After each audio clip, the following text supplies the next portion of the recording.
All right, welcome back. Today I'm going to be talking about, I want to say more just kind of one of the mindsets of the mentally hurt mind, of the depressed mind. And again, too, I'm just speaking of from a position of personal experience. So obviously, not everyone who's suffered from traumatic pain is necessarily going to go through this or whatnot. But yeah, so I'm just going to talk about the one of the delusions that the depressed mind has. And again, I think it's extremely common with, say, people who lose somebody, specifically in a traumatic sense. And in many cases, again, that the prerequisites to be determined in a traumatic situation can vary dramatically.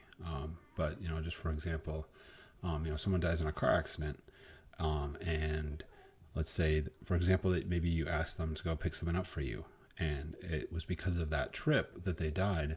You're going to have this sense of guilt. And again, this is a pretty, I want to say it's broad, but I just describe it as survivor's guilt. The fact that they're gone and you're still here living. There's this sense of guilt that I get to continue to live and they don't. And it just, eats at you. And by definition, it is true. They're no longer alive and we live. And so there is this delusion that somehow, some way we could have done something to prevent their death. And I had this with my twin brother. And, I know other people have lost loved ones in traumatic situations. And I know that they have survivor's guilt. They have that sense of what if? What if I had done something, or what if I had not done something that could have prevented their deaths? And I really feel like that's just a never-ending question, because just to be simplistic, just right out of the gate, what ifs didn't happen. And so simply dwelling on something that could have happened isn't ever going to get better, because that's not how it played out. And so every single time you ask yourself that what if, you're never going to be given a good answer. And so that's just something to be aware of. But one of the things that, as I'm saying, is that what we need to realize is that reality is the what is, not the what ifs. And so, again, I don't think there's anything wrong asking those questions. I think it's extremely natural and extremely reasonable to ask those questions. Of what if I had done something? For example, with my twin, my what if was that I was in the Marine Corps. I had joined, I think it was a year after my brother. And my what if was, if I had gotten medically discharged, what if I had been sent before my brother? Because my twin brother had joined, and then he went to the School of Infantry, and then he went to RMAT, and then he went to recon school. So my twin brother, I think it was the first year and a half, 2 years he was in the Corps, he was training the entire time. And what I was looking at was infantry. And so I would have been deployed much sooner than my twin brother was, because I would have gone to School of Infantry, and then gone to I think it was urban training for getting deployed, but it would have been a much faster process. And so in my mind, if I had been deployed sooner, I would have been killed. And if I had been killed, they would have prevented my twin brother from being deployed. And I don't know how accurate that is. It's in relation to the Saving Private Ryan concept, where if a family member dies in action, they won't send other family members so that they can spare the family from losing multiple family members. So in my mind, that was my what if, was that if I had just been deployed and killed first, he would have been spared. But as I discussed, that was one thing I realized, was that if I had been killed, that means my twin brother would have had to gone through the challenges I went through. And yes, that's a hell that I didn't want my brother to have to go through. All right, sorry about that again. I keep having camera issues, but yeah, so just kind of wrap up what I was discussing before. That was one thing I realized, was that, I kept asking myself, what if I had been killed and my brother had been spared?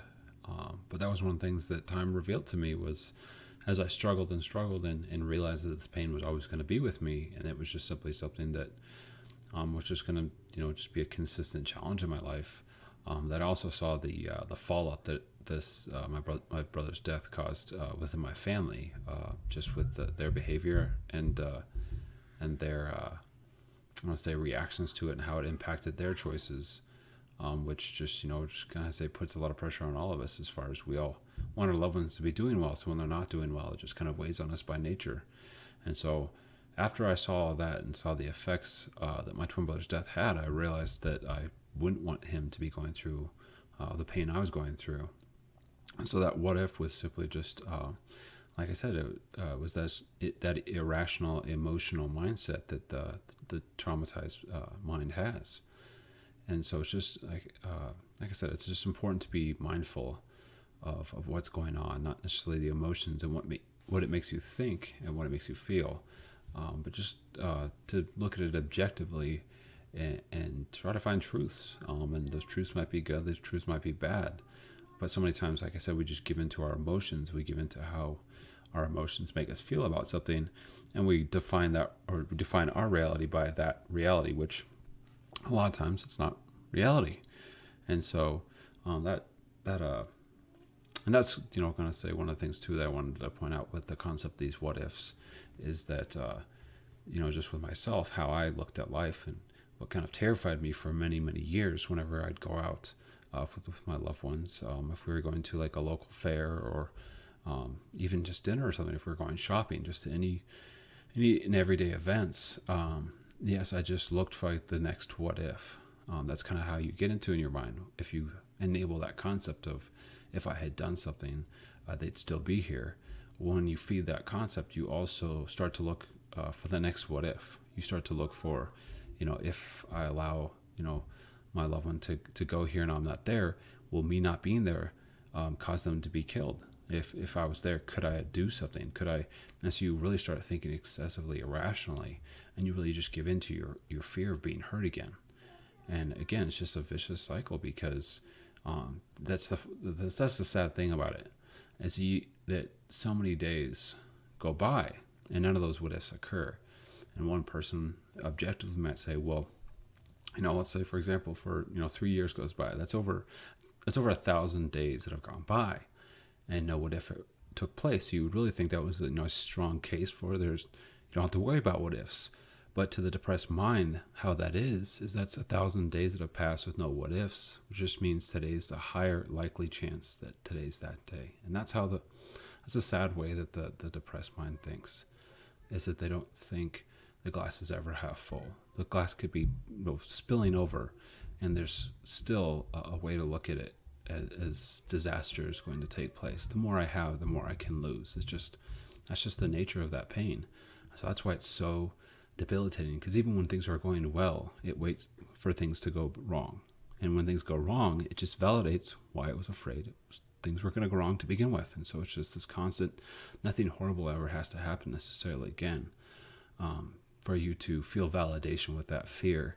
And when it does happen, it just reassures you of that validation. It just gives you more reasons to think there's reasons to fear and be terrified. And the really sad thing about all of that is that you end up missing out on life. You end up missing out on the good moments that could be. Because that's one thing I've realized with all of this, is that yes, tragedy has stricken, and tragedy struck again. It was about 7 years after my brother was killed when I was torn apart again.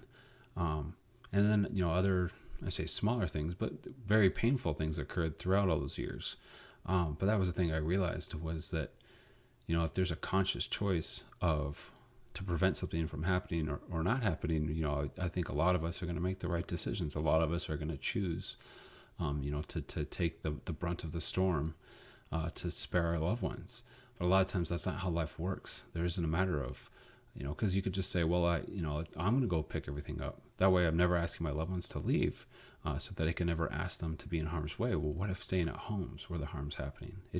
You can't live life in fear. You'll miss out on a lot, and I missed out on many years. And I don't want people to have to go through that, because I know how empty and how alone that feels, and it's not satisfying in the least. And it's a paranoia, and it's a fear that it lives on itself. It grows on its own volition. And so by feeding that fear, it's just going to get bigger and stronger, and it's become more and more almost like breathing, just part of your life. It's not going to be something that you can just decide to flip the switch and be done with.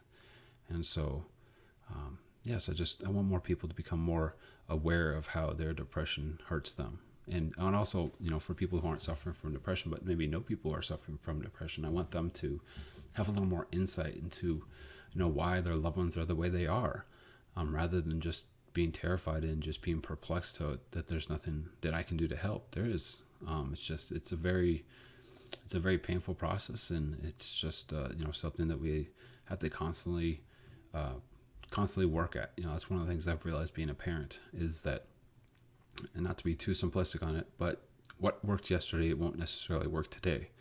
But simply making that identification is extremely relieving, because once you figure something out and you figured out something that works, it's extremely frustrating to have the script flipped and have to feel like you're back at square one trying to discover, all right, I already figured out how to settle this problem. Why am I having to go back to the drawing board? Why am I having to find a solution that I've already found? But yes, it's just simply making that acknowledgement that just because something worked yesterday, just because